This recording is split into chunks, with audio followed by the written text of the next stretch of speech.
Like sad and frustrated, and how come I was so close, and why I had those feelings. It was hard for me to step away and understand what happened. Try to think about other things. Try to again think about the practice and to work and practice and work on the things that I needed to work, play on grass. But it was hard to get that off my mind, because it was just very much inside, and it was hard to focus on something else. There, a few years later, you hired a psychologist. Was that a symptom of how tough things were on the court, or was that just something to revive your career? I didn't know what was happening with me. I didn't know what was going through my mind. I mean, I felt like it was very hard for me to go out and practice, to enjoy tennis, but I didn't know the reason why. So I started to work with him to discover, to find out what was really happening, and he pushed me very hard, and that's when we realized that I don't want to be here. Game, set, match. Waddell, Whitmire, 6-4, 6-4. So we worked together with my coach. At that moment was Juan Núñez, and he understood very well, and so I think right after that I played a few more tournaments, and that's when I decided to retire. Because it's a young age to retire at 26. Ask Wanda Agassi, I guess. So how tough is it to make that final decision? In my case, it wasn't hard. Once I knew that this is the decision I have made, and from that moment on, it wasn't difficult at all. The difficult part was to tell the world that I was finishing, because I felt like no one would understand what was going on through my mind. But I tried to explain that this is the decision that makes me happy. I felt a relief. I was already thinking about my new life and just having a normal life. I guess that's the need I had, that to live a normal life. That I could go to bed anytime I want. I can eat whatever I want. I don't have to wake up in the morning and say I have to go and practice. I was reading this interview with Marat Safin, who's quite a funny guy by nature, and he was saying that if the normal person understood how much advice a tennis player gets in life, they would go crazy. How many people gave you advice on how to serve and how to play tennis? Yeah, a lot of people that want to help, or see something that is not working, and I don't know. There are people that know about tennis, and some people don't know about tennis, and they even want to help, which is funny. I mean, you laugh at that, because it will be very confusing to have so many people giving you advices.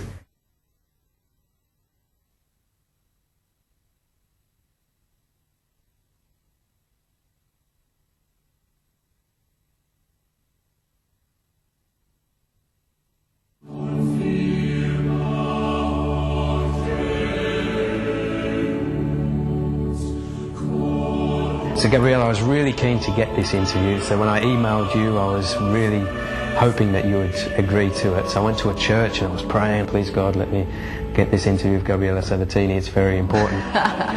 And then I stayed at the church, and I was at the church, and the priest's message was, don't let the fear of trust get in the way of your happiness.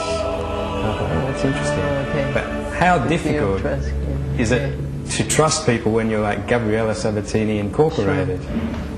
Have you let the fear of trust get in the way of happiness? Yeah, I mean it's an interesting thing to to talk about or to think about. But yeah, I mean, the fear is always there, and you always need to know how to handle it. But the fear when you don't want to face or confront what you need to confront, that's the fear that I don't like. And there were times that I had that fear.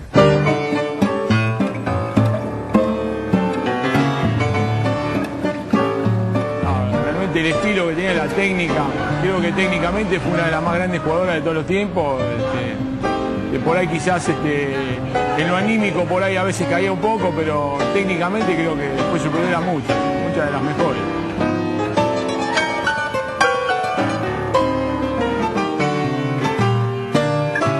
Gabriela Sabatini para mí es un mayor referente en la cultura del deporte en cuanto al tenis, después de Maradona, en todo el mundo. Creo que junto con el referente político de Eva Perón, puso a la mujer en la sociedad argentina en un nivel que, bueno, respetable. The love I received, I will never forget that. I remember many times I would play, or the biggest tournaments, they would televise the biggest tournaments, like the championships, for example. And I knew that people were going to be watching here. And I felt good. I mean, it made a difference.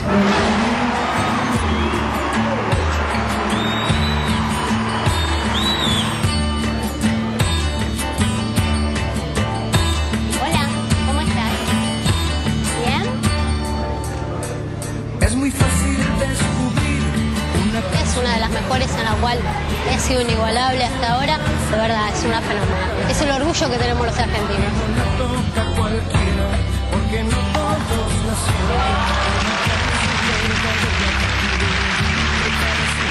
Bueno, y aparte es re linda, como yo.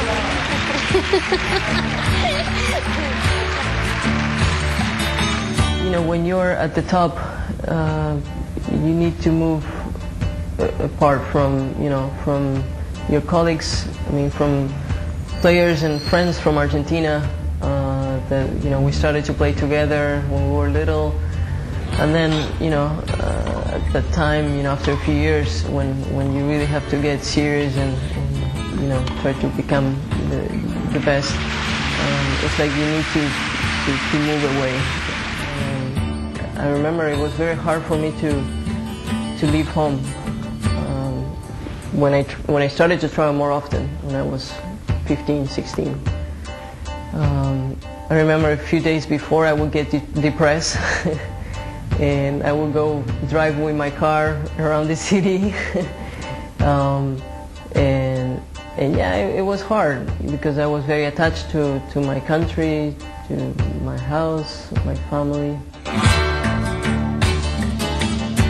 And you shared a lot of your most famous moments with Diego Maradona. So what is your relationship with Diego, and how did it help to have him happy as famous as what you were in this country? I have a great relationship with Diego. I met him when I was 14 years old. I was playing the French Open, the finals of the French Open, and he came to watch. And yeah, it was great. I mean, people will tell me Diego is going to come, and I mean, I didn't realize how big that was, but I knew that he was very big, and it was nice to meet him. I mean, he's a very loving person, and he cares a lot for people. And I don't see him very often, but we meet occasionally, at events or things, and it's always nice to see him. Yeah, he's big here. I mean, I don't like to be in that spot, so it helps to have Diego. No one forgets Diego. I've spoken to a lot of tennis players and they don't have any concept of money. And I've spoken to some tennis players after they retire and they say they begin to get a concept of money, especially when they have children, they have to send the children to school and everything. So in